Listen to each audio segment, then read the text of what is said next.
Good morning to all of you.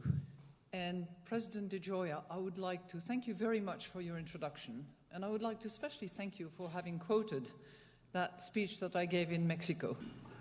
The global economy is weaker than we had hoped only 6 months ago. So there is recovery, don't get me wrong, but it's weaker than what we had thought.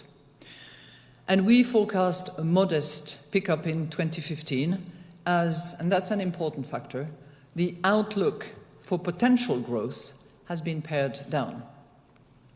Now, as I said earlier, it's country-specific, and the prospects are different.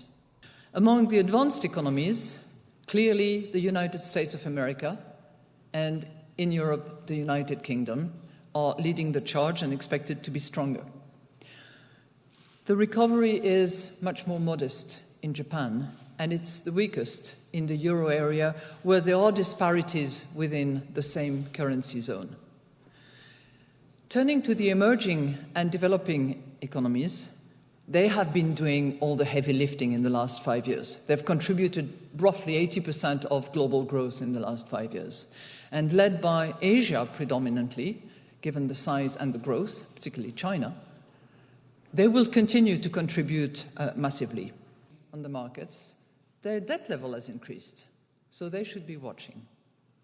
Finally, so the bottom line of all that, 6 years after the financial crisis, we continue to see weakness in the global economy. Countries are still dealing with the legacies of the crisis. And what do I mean by that? A much higher debt level, both at sovereign and quite often at corporate and private sector levels in general. And unemployment is still a major difficulty in many of those crises. So we're going to bring out some microphones. I think there might be one in the middle aisle. There has to be a new momentum. A new momentum that will consist of putting a set of bolder policies together in order to overcome what I would call the new mediocre.